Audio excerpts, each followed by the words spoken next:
नमस्कार, मैं हूं जूही वर्मा। बिहार के चुनाव दिन पर दिन दिलचस्प होते जा रहे हैं। वैसे ये कोई कहने की बात नहीं है, बिहार उत्तर प्रदेश में जब भी चुनाव होते हैं सियासत इतनी दिलचस्प हो जाती है कि जो लोग इसमें रुचि नहीं रखते वो भी कहीं ना कहीं इससे जुड़ने ही लगते हैं। अब देखिए, बिहार का चुनाव है, लंदन से एक कैंडिडेट वहां पर बिल्कुल हेलीकॉप्टर कैंडिडेट बनकर उतरी हैं और आते ही खुद को उन्होंने बिहार का मुख्यमंत्री भी डिक्लेयर कर दिया है। मुख्यमंत्री पद की दावेदार वो बन गई है, अपनी ही पार्टी बनाई है और खुद ही सेल्फ डिक्लेयर्ड सीएम वो बन चुकी हैं। और अब बीजेपी ने भी एक हेलीकॉप्टर नेता वहां पर लैंड करवा दिया है जो अब वहां पर चुनाव प्रचार की कमान थामेगा।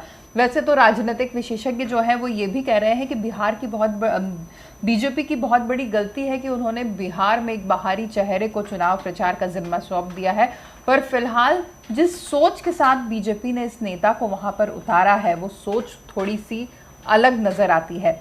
अब बिहार में मुकाबला तेजस्वी वर्सेस तेजस्वी का हो चुका है। अभी तक जो मुकाबले होते थे बिहार इलेक्शन के वो नीतीश वर्सेस लालू, इस तरह के ऐसे बड़े उम्रदराज तजुर्बेकार चेहरों के साथ दिखाई देते थे। पर इस बार लालू प्रसाद यादव मैदान में नहीं है, नीतीश कुमार मैदान में है, पर उनके समकक्ष अभी कोई उतना वरिष्ठ चेहरा नजर नहीं आता। जो उन्हें चुनौती दे रहे हैं वो तेजस्वी यादव हैं जो आरजेडी की कमान संभाले हुए हैं। एलजेपी के चिराग पासवान वैसे तो उनके साथ ही एनडीए में है, पर जिस तरह का उनका अभी रवैया नजर आ रहा है उसे देखते हुए वो विपक्ष की भूमिका में ज्यादा नजर आते हैं। तो ये दो युवा चेहरे हैं और अब पुष्पम प्रिया चौधरी हैं जो प्लूरल्स पार्टी के साथ अब बिहार की राजनीति में उतर चुकी हैं और बिहार की राजनीति को नया रंग देने की कोशिश कर रही हैं। तो जो नीतीश कुमार की पार्टी है जेडीयू, उसके पास फिलहाल कोई युवा चेहरा ऐसा नजर नहीं आता जो इन युवाओं की भीड़ में पार्टी को पूरे दमखम के साथ, पूरी मजबूती के साथ रिप्रेजेंट कर सके। ना बीजेपी के पास ये है, पर बीजेपी ने अपने एक सांसद के जरिए इस कमी को पूरा करने की कोशिश की है।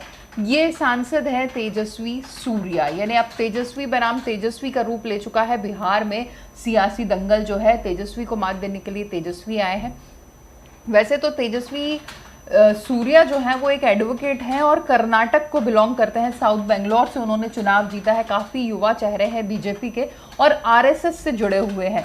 साउथ से है, इस नाते ऐसा लगता है कि क्या वो हिंदी भाषी एक प्रदेश में बीजेपी की जड़ें मजबूत कर पाएंगे। आमतौर पे साउथ इंडियंस की हिंदी बहुत अच्छी होती नहीं है और बिहार में बहुत अच्छी इंग्लिश अगर है तो बहुत ज़्यादा चलने का सवाल अभी फ़िलहाल की सूरत में तो नज़र नहीं आता। लेकिन जो तेजस्वी सूर्या है वो एक अपवाद है, बहुत अच्छी हिंदी बोलते हैं और इसीलिए ही उन्हें बिहार में भेजा गया है।